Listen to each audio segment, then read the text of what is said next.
Arthur's trembling hand hovered over the bread as his card failed for the third time. I was two people by noon every day. The first one smiled through double shifts, balanced coffee trays, and let rude customers believe a waitress had no life beyond their table. The second one did math in her head with the panic of someone who knew exactly how close rent was, how thin the refrigerator at home looked, and how far kindness could stretch before it became self-destruction. That afternoon, in the neighborhood grocery store 3 blocks from the diner, both versions of me stopped at once when I heard the cashier clear her throat and lower her voice into that sharp, public softness people used when they wanted to embarrass someone politely. Arthur stood under the hard white lights with a carton of eggs, a loaf of wheat bread, canned soup, and a small bag of oranges arranged on the conveyor belt as carefully as if dignity could be stacked. He wore a dark wool coat too fine for the store and too old for the season, the sleeves polished at the cuffs from years of use. His hands were unsteady, but his back was straight. The card reader blinked red again. Behind him, a man with a six-pack and lottery tickets aside loud enough for everyone in line to hear. A woman near the magazine rack muttered that people should know what they could afford before wasting everybody's time. Arthur nodded once, as if the machine had personally insulted him and he intended to forgive it. "Remove the oranges," he said. The cashier hesitated, fingers above the register. Something in his voice made the whole moment worse. Not weak. Careful. Like he had spent a lifetime paying his own way and hated the sound of needing help. I should have kept walking. I had $43.16 in checking until Friday, a phone bill due tomorrow, and a landlord who had stopped pretending patience was kindness.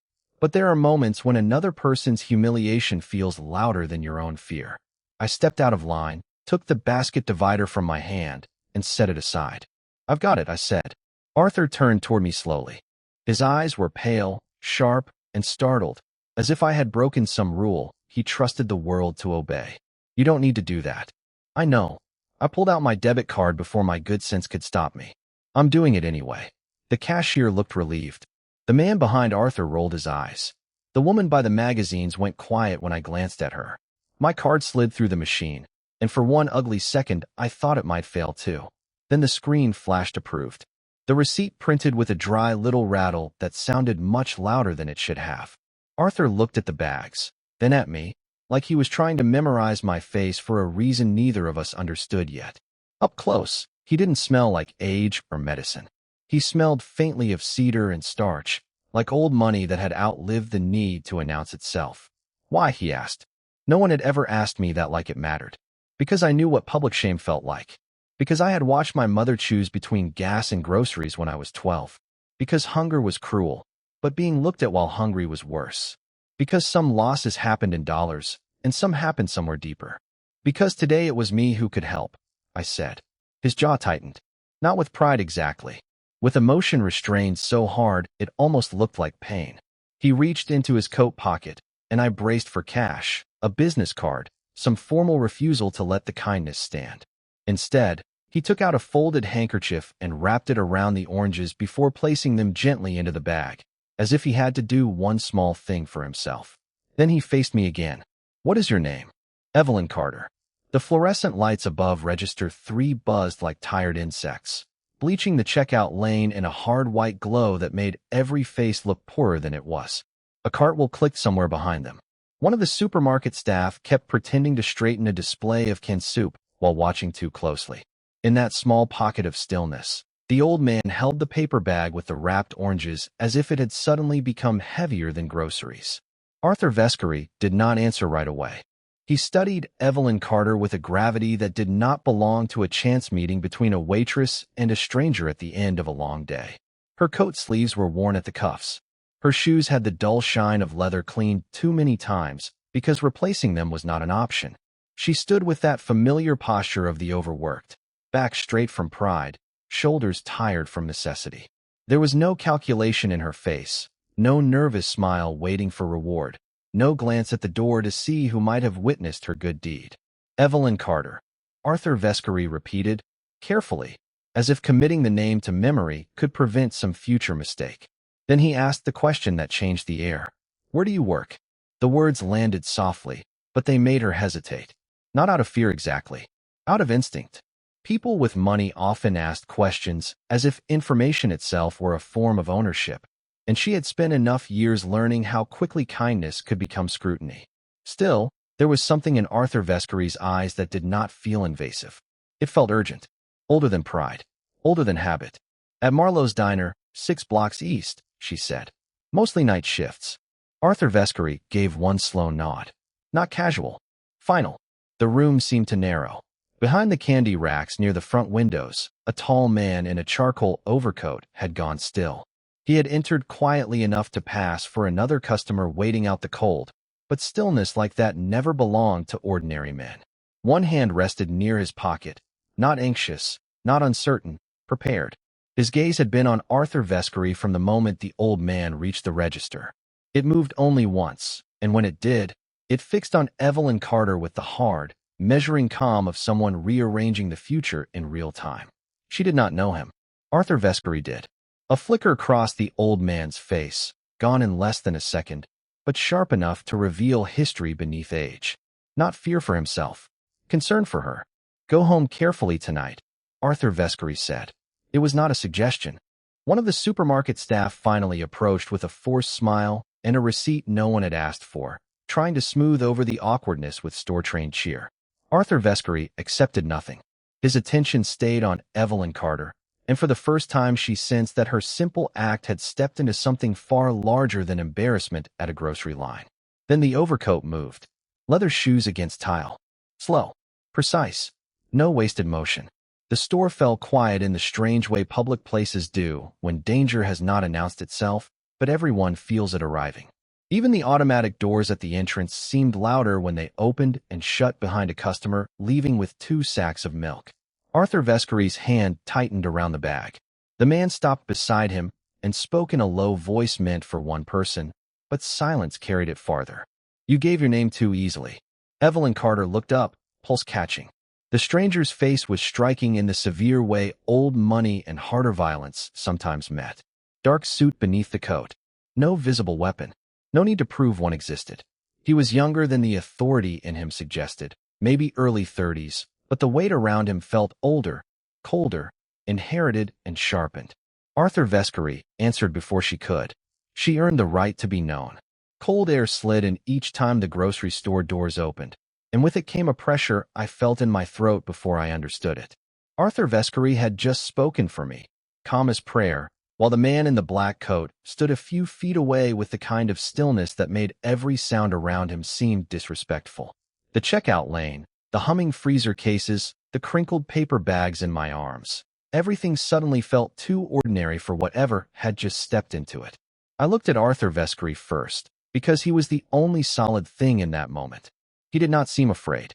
That frightened me more than if he had. The younger man's gaze settled on me, direct and unreadable. Evelyn Carter. My name in his mouth did not sound like an introduction. It sounded like a file being opened. I tightened my grip on the grocery bag. I need to get to work. One of the supermarket staff near the register stopped pretending not to stare. Another looked down fast, suddenly busy with a receipt printer that had already gone quiet. Arthur Vescary touched the card handle with one weathered hand and gave the smallest shake of his head, not at me, but at the moment itself, as if he had hoped the world might wait another hour before becoming dangerous. You won't be going to work tonight, the man said. My chest went cold. I'm not going anywhere with someone I don't know. The line of his jaw hardened, but not with anger. With decision. Lucian Vescary. Arthur Vescary said softly, as though the name itself required care. My grandson. The fluorescent lights seemed to sharpen. Somewhere in the back of the store, a stock cart clattered and then stopped. I had heard stories around late-night tables and bus stop gossip, the kind people told with lowered voices and no certainty except fear. Money that bought buildings. Power that erased men. A family name that did not need to be raised to be felt. I stared at Lucian Vescary, and all at once the air around him made sense. No, I said, before I could stop myself. His eyes narrowed a fraction. No to what? No to whatever this is. I shifted the grocery bag higher against my hip. I paid for food. That's all. I don't want anything back. Arthur Vescary watched me with something almost like sorrow. Not because I had offended Lucian Vescary. Because I had not yet understood how little wanting mattered when powerful people decided your life had entered theirs. Then Lucian Vescari did something I had not expected. He took one step back. Not retreat. Space. You are not being punished, he said. You are being asked to come somewhere safe. Ask. The word came out sharper than I meant. That didn't sound like asking. For the first time, a flicker moved across his face. Not softness. Recognition. As if he was used to hearing his own force spoken back to him in plain English. Arthur Vescari turned toward me. There are times when refusing attention is wise. This is not one of them. That landed harder than the name had. I looked past Lucian Vescari then and noticed them fully for the first time. 6 men positioned with unnatural casualness around the front windows, the entrance, the curb outside. The Vescari security team. None of them touched a weapon. None of them needed to. Their attention moved in quiet patterns, scanning aisles, glass reflections, parked cars. Not watching me. Watching for someone else. The bag in my arms suddenly felt heavier than groceries. What happened? I asked. Lucian Vescari did not answer right away. He glanced toward the doors, where the dusk beyond the glass had turned the parking lot into a sheet of darkening mirrors. A kindness done in public does not stay private for long. That was when I understood this had already gone past gratitude. Someone had seen. Someone had connected Arthur Vescari to me. Whatever world Lucian Vescari belonged to, it was a world where names were targets. I can't just disappear, I said. Cold air slipped in each time the supermarket doors opened, carrying the smell of wet asphalt and gasoline from the parking lot. Arthur Vescari stood beside the shopping cart with both hands resting on the handle, his back slightly bent, his face lit by the yellow checkout lights that made every wrinkle look honest. Across from us, the man in black had the kind of presence that did not need introduction, yet the room seemed to hold its breath, as if one were coming. My pulse had not settled since Arthur Vescari warned me that kindness could become a target. I had just told him I could not disappear. Arthur Vescari looked at me for a long second, not with pity, but with the quiet sorrow of someone who had watched danger arrive before. Then his eyes shifted past my shoulder. The room changed before I turned. One of the supermarket staff, the younger cashier with the trembling hands, lowered his scanner too fast and nearly dropped it. Near the entrance, 2 more supermarket staff went still behind a display of discount cereal boxes, their faces drained of color. The 6 men I had first noticed only as expensive coats and hard eyes repositioned without a word, forming a clean half-circle that blocked every easy line toward Arthur Vescari. Not loud, not rushed. Worse than that. Precise. Then I saw him. Lucian Vescari stepped in from the dusk as if the darkness outside had merely opened and let him through. He was taller than I expected, broad-shouldered under a charcoal overcoat, with rain caught in the dark fabric and not a single movement wasted. There was nothing theatrical in him. That was what made him frightening. Men pretending to be powerful needed noise. Lucian Vescari needed only silence. Arthur Vescari did not greet him like a billionaire. He greeted him like blood. You took too long, Arthur Vescari said. Lucian Vescari's gaze moved to the groceries, then to me. I came as soon as I confirmed her name. The words landed harder than anger would have. I felt every nerve in my body pull tight. So the legend had a face, a voice, and eyes colder than winter glass. And those eyes were on me. I'm not asking for anything, I said. His attention did not shift. I know. That should have comforted me. It did not. Lucian Vescari walked closer, stopping a few feet away, close enough for me to see the faint scar near his jaw and the exhaustion hidden beneath the control. He looked nothing like the rumors people whispered over coffee and too late shifts, and exactly like them at the same time. Dangerous men in stories often smiled while making threats. Lucian Vescari looked as if he had run out of reasons to perform for the world. Arthur Vescari tapped the cart once. This is Evelyn Carter. I know who she is, Lucian Vescari said. The line of my spine went rigid. How? Because 4 hours ago, a woman with less than $40 left in her checking account paid for my grandfather's groceries instead of looking away. His voice was even, but there was something beneath it, something restrained so tightly it almost sounded like pain. Because after that, 2 calls were made from this parking lot. Because one of those calls reached people who should never have heard your name. The fluorescent lights hummed above us. Somewhere in aisle 6, a jar rolled, hit the floor, and did not break. No one moved to pick it up. I had imagined many versions of this man on the drive over. None of them included gratitude spoken like a threat against the people who had endangered me. "You're the reason this got worse," I said, before caution could stop me. One of the guards shifted. Lucian Vescari raised one hand, and the movement died instantly. "Yes," he said. "No excuse. No denial. Which means I am also the reason it changes now." That was the moment the legend stepped out of rumor and into something more dangerous than fear. Accountability. The air in Lucian Vescari's private dining room smelled faintly of cedar, black coffee, and rain drying on wool coats. Outside the tall windows, the city glowed in cold white lines, but inside, the lighting was low and deliberate, turning polished stone and dark glass into something almost church-like. I stood near the end of a table long enough to seat 20 people, still wearing the same inexpensive shoes that had carried me through double shifts in grocery aisles, and understood with painful clarity that power did not always shout. Sometimes it arranged a room so carefully that silence itself obeyed. Lucian Vescari did not ask me to sit right away. That was the first test, though I did not know it then. Arthur Vescari sat already settled in a high-backed chair with both hands folded over his cane, watching me with the same gentle steadiness he had shown under the grocery store checkout lights. The 6 members of the Vescari security team remained spaced around the edges of the room, still as statues, eyes moving without appearing to move. No one reached for me. No one raised a voice. That almost made it worse. "Eat," Arthur Vescari said softly. A plate had been set in front of the empty chair nearest him. Roasted chicken, potatoes glossed with butter, green beans bright as if they had just left the pan. Real food. Hot food. The kind that reminds a struggling person how long she has been pretending not to be hungry. "I'm not here for charity," I said. Lucian Vescari looked at me across the table, his expression unreadable in the amber light. "Good." One word. Flat. Heavy. I stayed standing.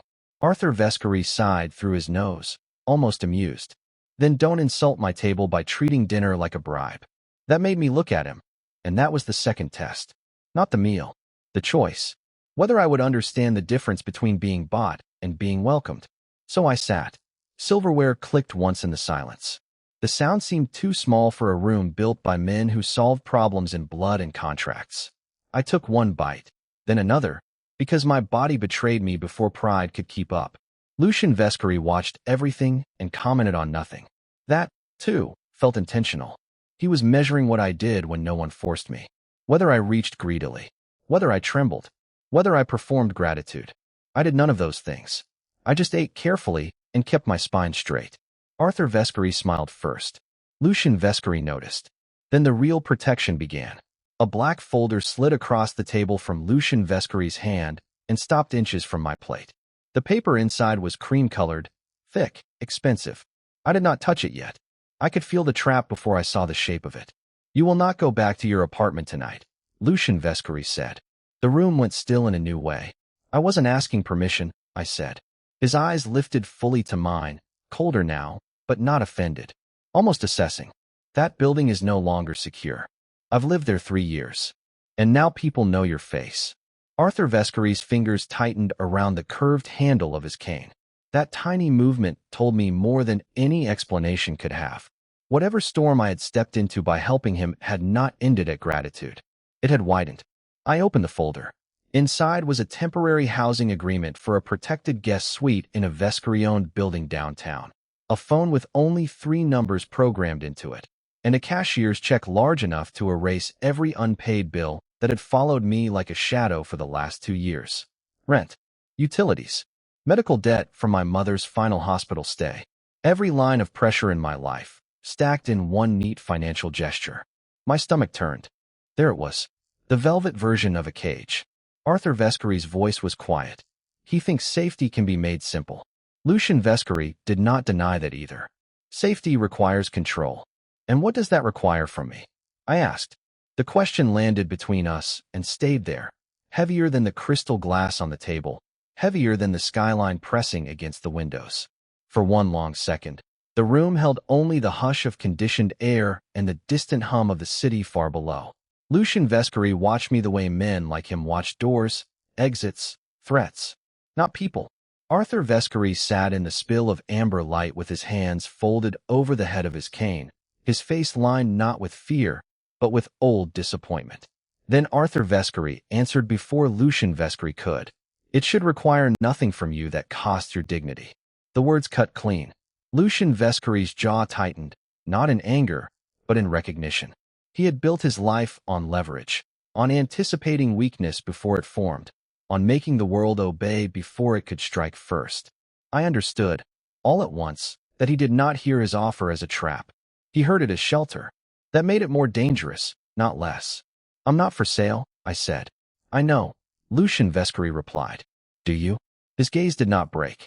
No, I know you can't be bought. That is exactly why you are in danger. A small sound came from somewhere behind the frosted glass doors. A footstep, quickly stilled. One of the 6 members of the Vescary security team entered a second later, controlled but urgent, an earpiece pressed tight. The shift in the room was immediate. Lucian Vescary stood. Arthur Vescary's fingers tightened on his cane. No one had to explain that something outside this tower had just moved. The guard leaned close and spoke in a low voice, but not low enough. The grocery store was approached. For men. No contact made. They questioned the supermarket staff. Cold slid down my spine. Lucian Vescary turned to me. What did they ask? I swallowed. Why would I know?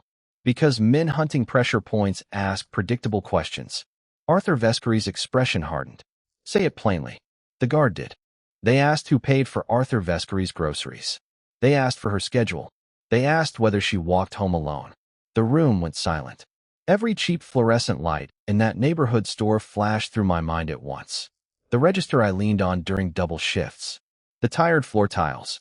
The 3 supermarket staff who had smiled at me with ordinary kindness because ordinary kindness was all any of us had to spare. I had thought danger lived in penthouses, armored sedans, whispered names. I had not understood how fast it could walk into a place where oranges sat in plastic bins and canned soup was stacked in perfect rows. I need to call them. No, Lucian Vescary said. Anger hit before fear did. No, you call. They panic. Panic makes patterns. Patterns get people followed. I stood so fast my chair scraped the floor. Those people are not pieces on one of your boards. Neither are you. For the first time since I had met him, the words came out rough instead of cold. That roughness scared me more than the command had. It meant this was no longer theoretical to him. It meant whatever shield he had tried to place around me in polished language had already failed. Arthur Vescary rose slower, but when he stood, the room obeyed him in a different way. Enough. If predators are circling, they are not circling because of Evelyn Carter's weakness. They are circling because of our name. Lucian Vescary looked at his grandfather, and something unspoken passed between them. History, blame, a family language made of losses I could not yet see. Then the next blow came. A second member of the Vescary security team stepped through the door, face grim. One of the store employees just left through the back after receiving cash from an unknown courier. We have footage. He gave up Evelyn Carter's shift schedule from last week and her bus stop. My knees nearly gave out. There it was, the new price of standing close to this family. Not money, not pride. Exposure. Cold air skimmed across my arms as the meaning of that report settled into my bones. Somewhere behind me, the city lights burned through the glass in hard white lines, but all I could see was a bus stop bench, chipped blue paint, and my own routine laid out in a stranger's hand like a hunting map. I had asked what standing near Lucian Vescary would require from me. Now I knew the first honest part of the answer. It required the end of ordinary invisibility. The room went so quiet I could hear the faint crackle of ice melting in a forgotten crystal tumbler. A member of the Vescary security team set a tablet on the table and turned it toward us. The footage was grainy, time-stamped less than an hour earlier. One of the 3 supermarket staff stood in the alley behind the grocery store, shoulders hunched, taking an envelope from a courier in a gray jacket. A second later, the employee pulled a folded paper from an apron pocket and handed it over. My shift schedule. My bus stop. My throat tightened so fast it hurt. I want to go home, I said. Lucian Vescary did not answer right away. He watched the screen once, then again, his face giving nothing away except the kind of stillness that always came before a decision. Arthur Vescary, seated near the end of the table, looked older in that moment than he had in the fluorescent checkout line. Not weak, just wounded by the shape of what his kindness had cost me. Then Arthur Vescary moved first. I started this, he said quietly, rising with one hand braced against the table. Let me finish one part of it. Before Lucian Vescari could stop him, Arthur Vescari crossed the room and came to stand in front of me. His hands trembled once, then steadied. From the inside pocket of his coat, he drew out an old leather card case and opened it with careful fingers. Inside was a small photograph, worn soft at the edges. A younger woman smiled back at me from another decade, dark-eyed and open-faced, wearing a diner uniform and a name tag I could not fully read. My daughter, Arthur Vescari said. Lucian Vescari's mother. I looked up sharply. She worked double shifts, he went on. Paid strangers' bills when she had no business doing it. Missed meals. Lied about being tired when she was hungry. When I saw you at that register, I did not see charity. I saw a wound in time opening again. Lucian Vescari froze mid-breath. The room changed.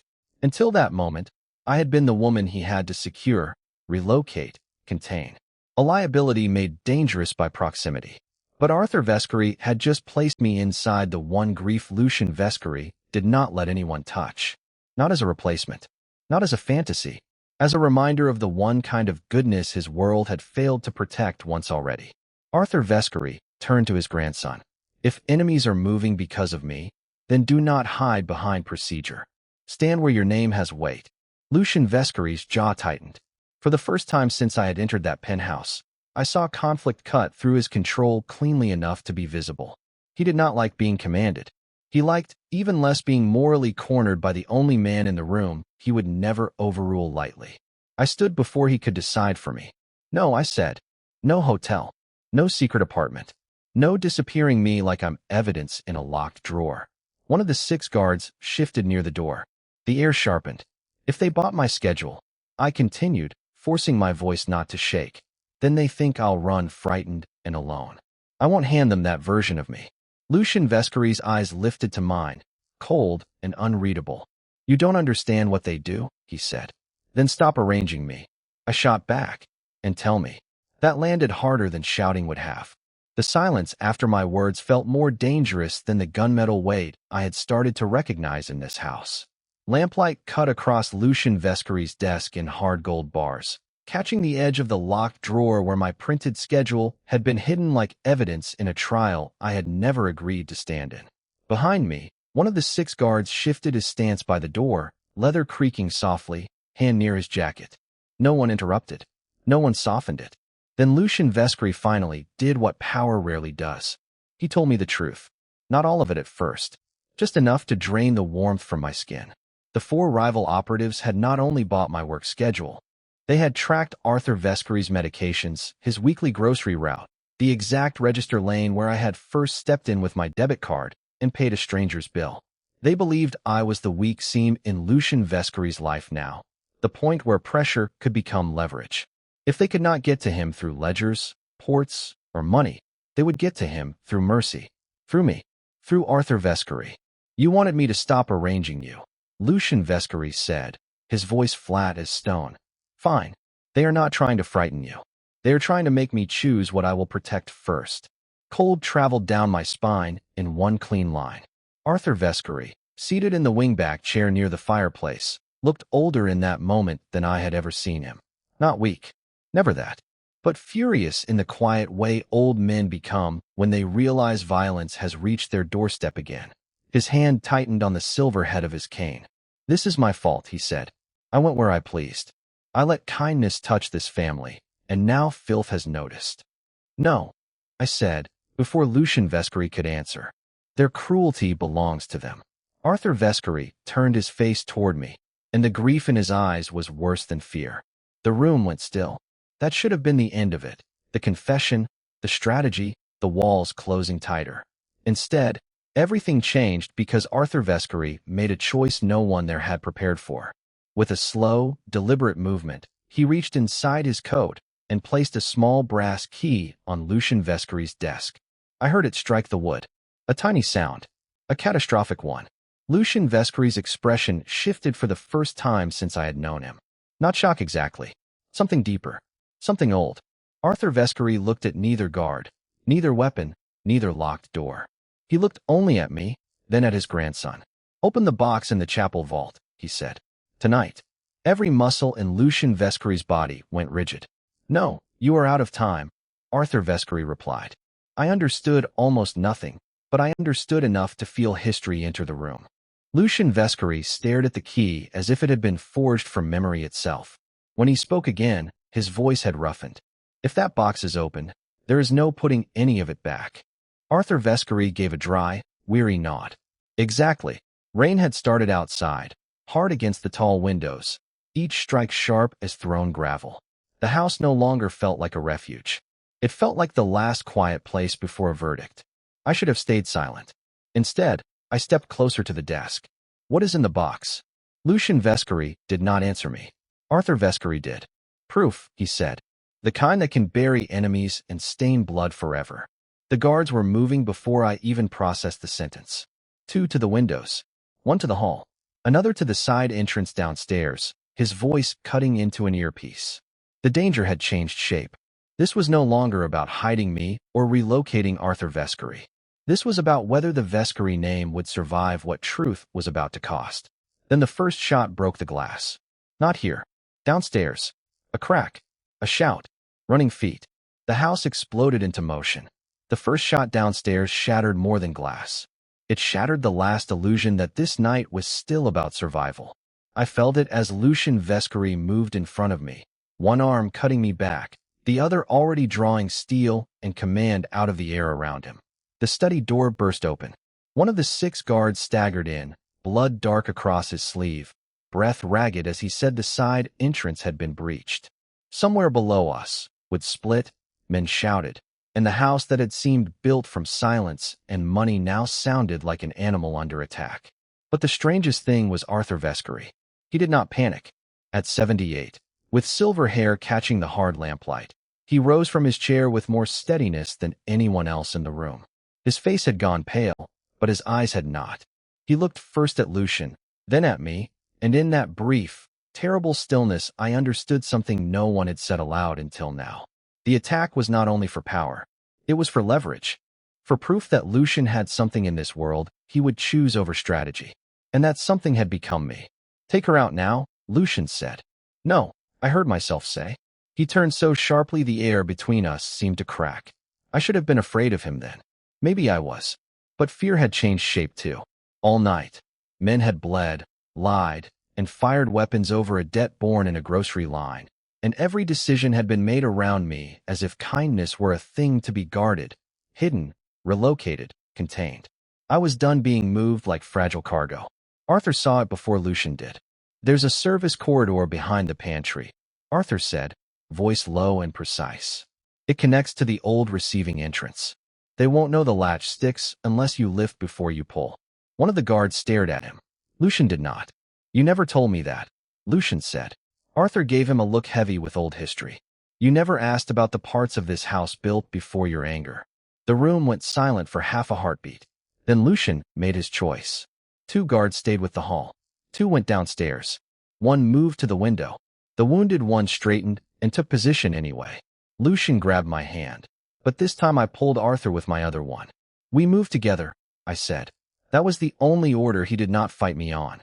We ran through the rear passage as the house groaned under footsteps and gunfire. The corridor was narrow, cold, lined with old stone and dust, the kind of hidden architecture built by men who trusted escape routes more than law. Arthur's breathing grew rough by the time we reached the pantry, but he kept going. Lucien never let go of me. Not once. At the receiving door, the latch jammed exactly where Arthur said it would. I lifted, pulled, and the metal gave with a scream. Outside, the night air hit like ice. A black SUV waited beyond the gravel turn, one of the guards waving us forward. We were 10 steps from it when one of the 4 rival operatives stepped from behind the low wall with his gun raised, his face slick with rain and desperation. He was not aiming at Lucien. He was aiming at Arthur. Everything slowed. Lucien turned. Too far. The guard nearest us raised his weapon. Too late. So I did the only thing left. I shoved Arthur sideways and stepped into the line of fire. The shot burned through my shoulder like white metal. My knees folded on the gravel. I heard Lucien's voice before I felt his hands, low and savage in a way I had never heard before. The remaining seconds broke apart in flashes. Return fire. A body dropping near the wall. shoes pounding over wet stone, Arthur shouting my name, Lucian lifting me, as if blood weighed nothing at all.